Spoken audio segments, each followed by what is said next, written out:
மதுரை மாவட்டத்திலே மேலூர் பகுதியிலே நீரதிகாரத்தை கொண்டு போய் செலுத்துவதுதான் சரியான முடிவாக இருக்கும் என்று நினைத்து எத்தனை பேர் மாண்டிருக்கிறார்கள் இந்த நீரதிகாரத்தை பெறுவதற்காக.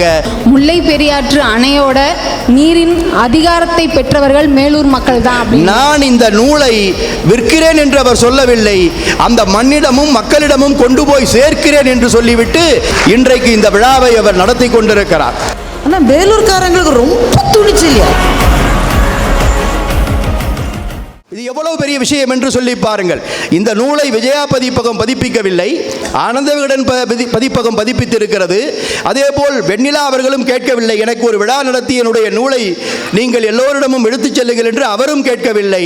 ஆனால் இவராகவே அந்த நூலை வாங்கி படித்து பார்த்து இந்த வரலாற்று ஆவணம் எல்லோரிடமும் சென்று சேர வேண்டும் என்பதற்காக இன்றைய தலைமுறை 130-140 ஆண்டுகளுக்கு முன்பு இந்த மண்ணிலே நடந்த இந்த சாகசம் என்ன என்பதை இன்றைக்கு இருக்கக்கூடிய தலைமுறை தெரிந்து கொள்ள வேண்டும் என்பதற்காக இன்றைக்கு இந்த விழாவை ஏற்பாடு செய்திருக்கிறார். அதற்காக பெரியவர் மு. வேலாயுதம் அவர்களை நீங்கள் அனைவரும் பாராட்டலாம், பாராட்டி மகிழலாம்.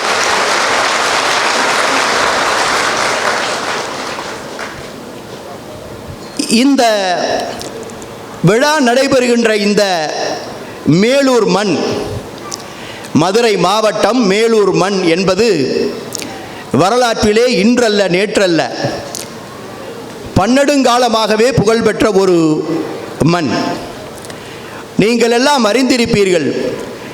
வரலாற்று புத்தகங்களை படித்து பார்த்தீர்கள் என்று சொன்னால் இந்திய விடுதலை போர் 1858 நடந்தது. முதல் சுதந்திர போர் அதுதான். ஜான்சி ராணி லக்குமிபாய் வெள்ளையர்களோடு போரிட்டு வீரமரணம் எய்தினார். அதிலிருந்து தான் இந்திய விடுதலை போர் துவங்கியது என்று உங்களுடைய வரலாற்று புத்தகங்களிலே எழுதியிருப்பார்கள், நீங்களும் படித்திருப்பீர்கள். ஆனால் அந்த வரலாறு என்பது அதற்கு முன்பு நடந்த வரலாற்றை சௌகரியமாக மறந்துவிட்டு எழுதப்பட்ட வரலாறா அல்லது மறைக்கப்பட்ட வரலாறா என்பதை உங்களுடைய சிந்தனைக்கு நான் சொல்ல ஆசைப்படுகிறேன். ஜான்சி ராணி லக்குமிபாய் போரிடுவதற்கு முன்னால் ஏறத்தாழ 70 ஆண்டுகளுக்கு முன்பு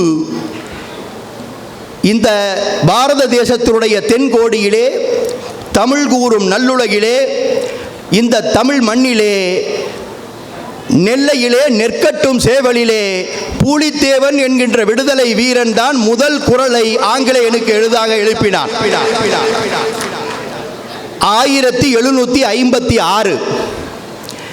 அதற்கு பிறகு வரிசையாக பாஞ்சாலங்குறிச்சியிலே வீரபாண்டிய கட்டபொம்மன், அதற்கு பிறகு நம்முடைய வீரமங்கை வேலு நாச்சியார், மருதுபாண்டியர், இப்படி அது தொடர்ந்து கொண்டே போகும். 1801, 1805, 1806 வேலூரிலே சிப்பாய் கழகம், இவையெல்லாம் நடந்து முடிந்து ஒரு 50 ஆண்டுகள் 60, 70 ஆண்டுகள் கழித்து தான் வடக்கே ஜான்சி ராணி வெள்ளையரோடு போரிடுகிறார்.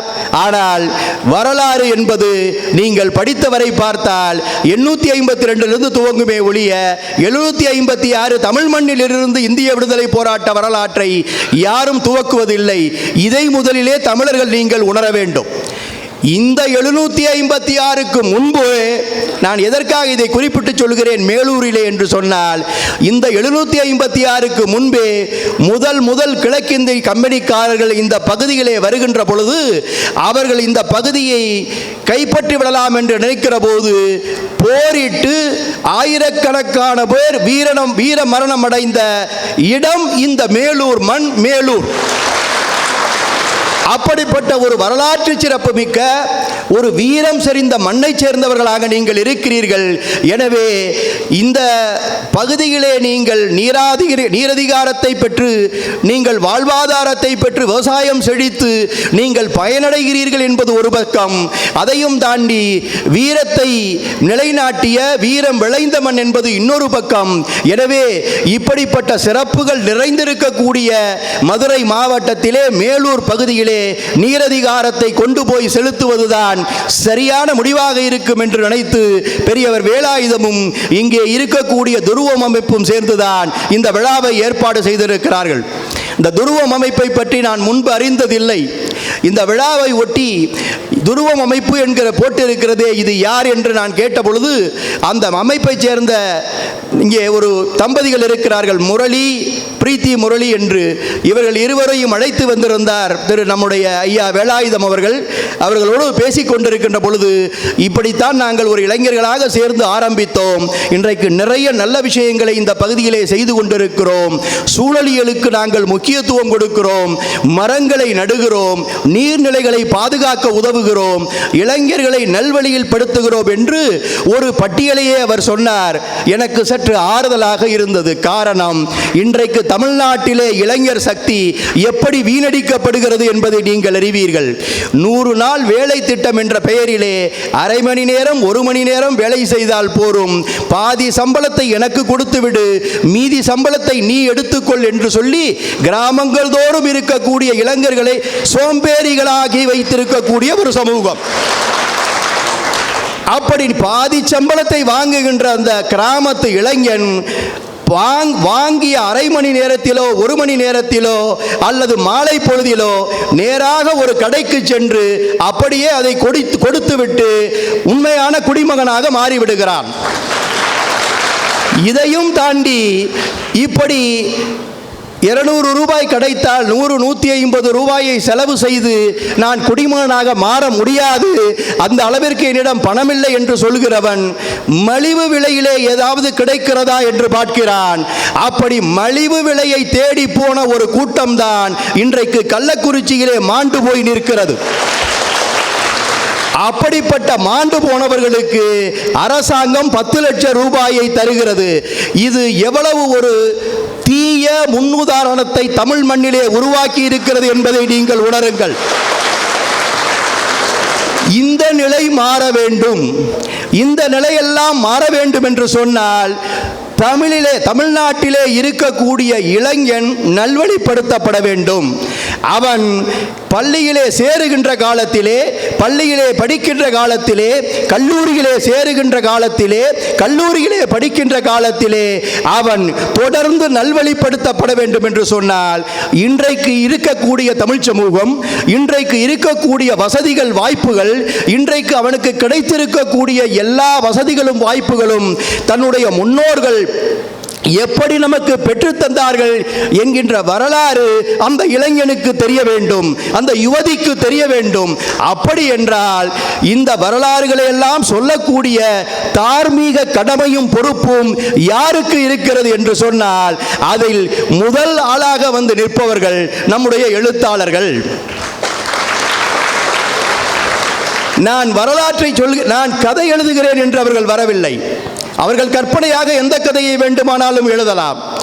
கற்பனையாக சுவைபட கதைகளை எழுத முடியும். அந்த திறமை அவர்களுக்கு உண்டு, அந்த மொழி ஆற்றல் ஆளுமை அவர்களுக்கு உண்டு. பல பேர் அதிலே காசு கொடுத்து புத்தகத்தை வாங்கி படித்துவிட்டு தூக்கி எறிந்து விட்டு போய்விடுவார்கள். அவர்களுக்கும் விற்பனை ஆகிவிடும், இவர்களுக்கும் பொழுது போய்விடும். அதனால் என்ன லாபம்? ஒரு சமூகத்தை நல்வழிப்படுத்துகிற, ஒரு சமூகத்தை ஒழுங்குபடுத்துகிற ஒரு இலக்கிய படைப்பு என்பது ஒரு மொழியிலே தொடர்ந்து வந்து கொண்டிருக்க வேண்டும்.